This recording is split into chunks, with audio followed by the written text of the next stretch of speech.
Hi, and welcome to this video tutorial on setting up Google Apps for Business.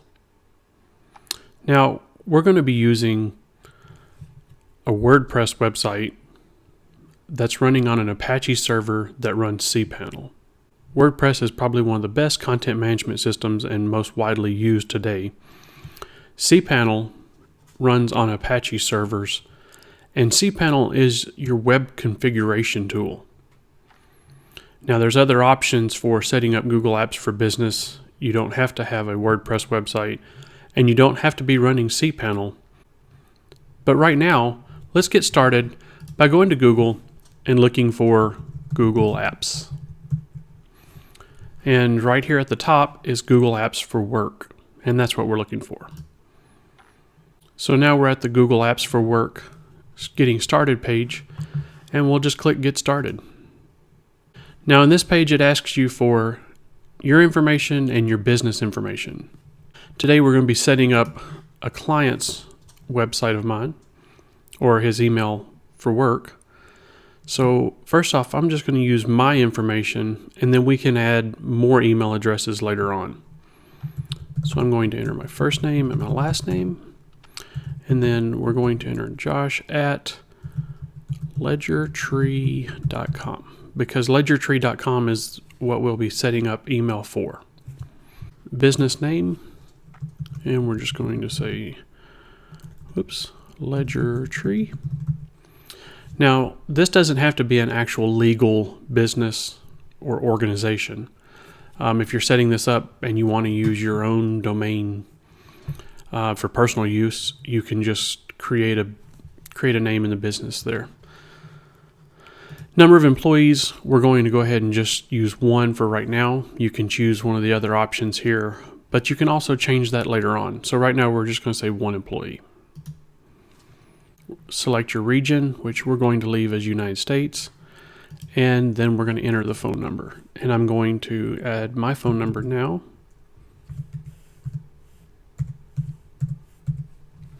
And click Next. Now, this is going to ask us if we're going to use our own domain or if we're going to buy a new domain. And on this tutorial, we're going to use our own domain. So I'll click Use a Domain Name I've already purchased. And it's going to ask me to enter it here. And I'm going to say ledgertree.com and click Next. And on this page, it's going to have us set up our first email address for this account. So we're going to put in Josh, and it already gives you at your domain right here. So there's no reason to put in at ledgertree.com in this spot. We're going to create a password, and it will give me an indication whether it's weak or strong. And so I've chosen a strong password, and then we're going to retype it here. If you type an invalid password here, it'll tell you. Alternate email address. So I'm going to enter my email address here, my Gmail account. And then right here, it's going to make sure that we're human. So we're going to enter in the CAPTCHA. And then it asks us, would we like to receive emails regarding updates? I'm going to say no. So this is the agreement here, which is required. So we're going to click it and agree and sign up. So now it's setting up our account, which will take just a few minutes, and then it will take us to the admin console page. Now it's created our account and we're at the admin console. Here, it will give us two options. This option on the left tells us if we need help, we can get help with a Google Advisor. This option on the right says set it up on your own. Today we're going to set it up on our own, but if you need help, you can definitely click on continue and the Google advisors will help you set it up. Today we're going to use this one, so click continue. And now we're at the full admin console, and you should receive an email like we did here from Google Apps, and it says set up your Google Apps service. And it says schedule an appointment online if you need help. Here's the phone number. And gives you the information about Google support. So we don't need that, so we're going to close that. So we're here on the admin console. So we're going to click Start Setup. It says verify your domain to activate Google Apps. Need help with this setup? You can click this link and they will help you. We're going to click Verify Domain and get started. So there's a couple options here. The first one is to add a meta tag value to your website, which is usually the front page of your website. Or you can choose a different method here, which is add the HTML verification file. And you can download it here and upload it. That requires an FTP program, a little bit more advanced than what we're going to do today. So we're going to add a meta tag. And if you click on it, it will automatically highlight it so you can copy it. So we're going to right click and copy. And then you need to be logged into your WordPress dashboard. So go to your WordPress dashboard, go to Appearance, and then go to Editor. And this is to edit the look of your WordPress website. So over here to the right, we have the different files that are associated with our website. And we're looking for the header file, which is the header.php file. So we're going to click on that. You may have different head tags here, but mainly we're looking for this head tag. Right to the right of it, we're going to put our cursor, hit the return key, and then paste in that code that we copied from the Google Apps page. We're going to say update file. So now our website has the Google site verification code in the head tag so that it can verify our domain.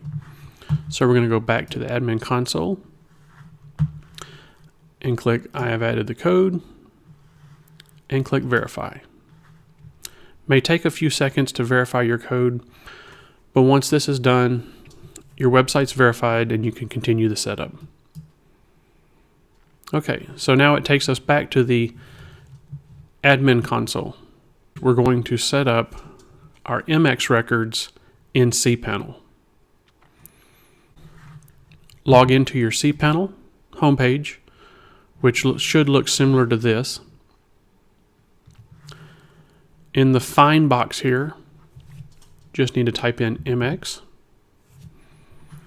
and click on MX entry. If you don't want to do it that way, MX entry is right here under the Mail MX entry. So here, this tells us our domain, email routing. Currently, the email routing is local, so we're using the local mail exchanger. We want to use a remote mail exchanger, so we're going to click Change.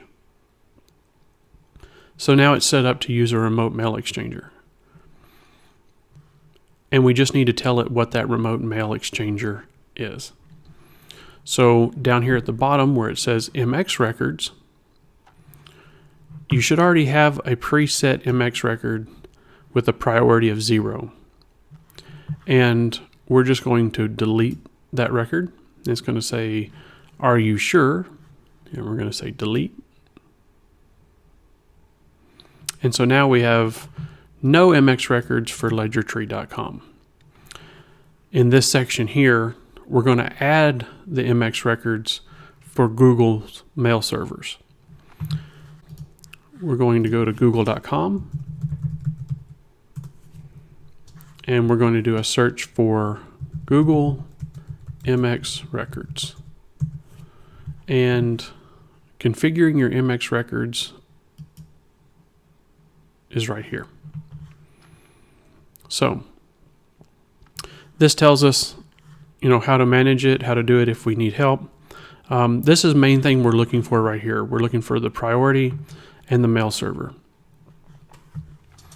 There's also a note here that says aspmx.l.google.com is the top priority mail server. Don't assign the top priority to any other servers. This is critical to make sure that you receive email. Priority 1 we're going to copy this first URL. We're going to go back to our cPanel. We're going to say priority 1, and then we're going to paste in the URL. But it gives us a period at the end, and we just need to remove that period. So add new record. Okay, so we've added priority 1 aspmx.l.google.com, and then we need to continue adding all of these MX records into our settings. So priority 5, we're going to copy the URL, but we're going to leave out that period on the end. So copy. We're going to go to cPanel. It's a priority 5, and we're going to paste in that URL and hit add new record. So we have a priority 1 and a priority 5. Now we need to add a secondary priority 5. And this is just ALT2, and this one up here is ALT1. So we're going to add that as a priority 5. We're going to paste in that URL and hit add new record. So now we have a priority 1 and 2 priority 5s. Now we're going to add the priority 10, or the first priority 10. Copy. Priority 10 and the URL. Add record. Again, we have the first priority, priority 5, a priority 10. And lastly, add the secondary priority 10. So priority 10, and we're going to add the URL, add new record. So our MX records are set up for this domain. When we send mail, it will go out through Google Mail servers, and when we receive mail, it will come in through the Google Mail servers. Make sure these are set up correctly. If they're not, you won't receive email. Okay. So now back to the admin console. And so it says create accounts for your team. And this is where you can continue on adding users, adding email addresses. The last step that we need to do is set up billing. Here at the admin console, there are different icons for different things. Users, like I said, you can add new users. You can change your company profile. Billing, if you haven't set that up yet. Reports. Other Google apps like Calendar, Drive, Google Docs. Device management. This will help you set up tablets and phones. Security, support, and migration. The migration tool helps you migrate your current email over to the Google Apps for Business.